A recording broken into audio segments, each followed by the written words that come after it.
February has always been misunderstood a little. It's short, it's quiet, it sits between the momentum of January and the promise of spring. And because of that, we often just rush through it or overlook it entirely.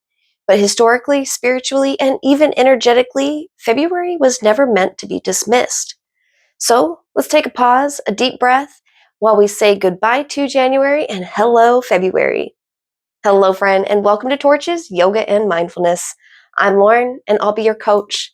If you are curious about mindfulness, healing, and practical habits that actually work, you are in the right place. Here, we focus on simple but powerful practices grounded in ancient wisdom and modern science to care for both our minds and bodies. So make sure you hit that like and subscribe so you don't miss what's next. Did you know that February hasn't always been the second month of the year? In ancient Rome, February was actually the last month. It was a time of purification, release, and preparation. The name February comes from februm, which means purification. And the Romans had rituals during this time called februalia. And this had a focus on cleansing homes, bodies, and spirits, honoring ancestors, and releasing what no longer belonged in the coming year. And that theme still hangs around now. February kind of invites that quieter, gentle kind of clearing, but not the same aggressive energy we see in January to renew everything and revamp. This month is a great time to reflect on what emotional residue did this winter leave behind. What habits, thoughts, or expectations are we still carrying simply because we are used to them? February is for noticing what feels heavy without forcing it to disappear. Like it's not the full spring cleaning, just opening the windows for some fresh air. I will leave those questions in the description below for you to come back to if you'd like to take them to your journal. Okay, so early in the month, there is a big picture, kind of forward-thinking quality in the air. This is when ideas tend to surface more easily, when you may feel motivated to rethink routines, systems, or just reconsider the way things have always been done. This part of the month supports planning, problem solving, and imagining new possibilities, especially around work or your long-term goals. But as we move through the month, the tone shifts and softens. Maybe your intuition gets louder and your creativity and imagination come forward. That later part of the month is great for reflection, creative expression, and just reconnecting with what feels meaningful to us.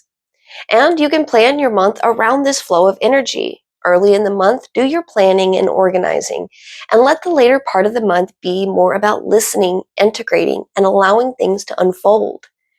And of course, February naturally pulls our attention to our hearts, with Valentine's Day hitting the shelves by New Year's.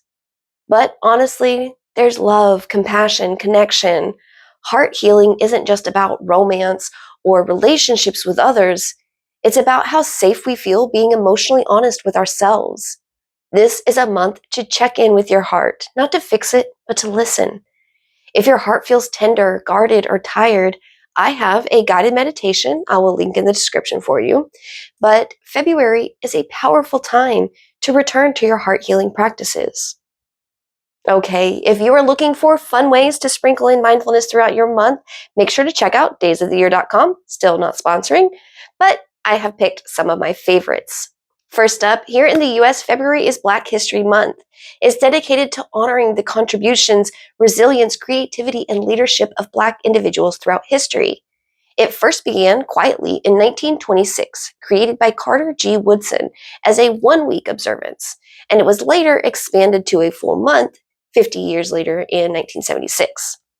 This month matters because our history shapes us. Representation creates belonging, and telling the truth about the past is a form of collective healing. All right, getting into the day-to-day, February 3rd is Doggy Date Night. Of course, I thought this one was cute, and if you can't tell by now, yeah, my dog's probably a little spoiled, but it's fine. It works for us. Did you know dogs have been by man's side for over 13,000 years? And research shows that dog owners have a lower risk of death from cardiovascular disease compared to non-owners. If you didn't know, now you do. But beyond the science, dogs offer something simple and powerful: co-regulation, movement, presence, unconditional companionship. If you have a pup on February 3rd, take some intentional time together, like a slow walk or time to roughhouse, and just allow some gratitude for the quiet ways animals support us too. February 5th is another day I thought would be noteworthy, and it's called Time to Talk Day. This day encourages open conversation around mental health and emotional struggles. Research shows that when people open up, even a little, it often leads to a positive shift in well-being. Feeling understood, being witnessed, this changes how safe the body feels. You don't have to have the perfect words, or you don't have to try to solve anything. Sometimes being heard is enough. On February 6th, we are celebrating Pay a Compliment Day. Compliments activate reward centers in the brain and boost connection, self-esteem, and even physical health. Giving or receiving a sincere compliment reduces stress and loneliness and strengthens social bonds. If you can't manage to work one in on the 6th, any day works. Try offering one genuine compliment without expectation. No performance, just presence. Kindness like this ripples outward. And February 12th is National Lost Penny Day. I thought this one made a lot of sense because last year in the US, penny production was actually stopped because they cost more to make than they're actually worth.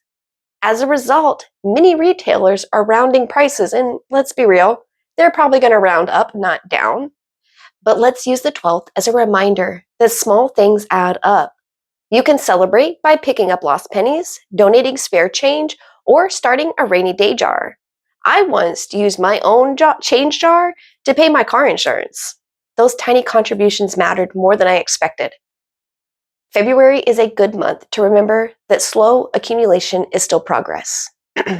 February 14th is not just Valentine's Day, it is also International Book Giving Day. And honestly, if you ask me, books make excellent Valentine's gifts. Hint, hint. Books connect us, they transport us to new landscapes and times. They help us understand ourselves and others more deeply. Research also shows reading together strengthens bonds.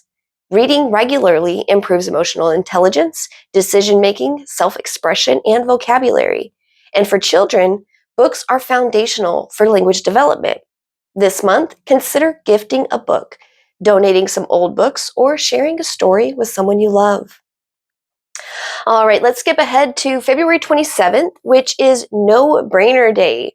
It started back in the 1950s as an invitation to step away from complicated thinking. From a mindful perspective, this is a beautiful opportunity to practice observing your thoughts instead of overanalyzing them. Overthinking increases stress, and intentional relaxation lowers it. Taking time to get out of your head and into your body reduces pain, lowers tension, and supports your heart health.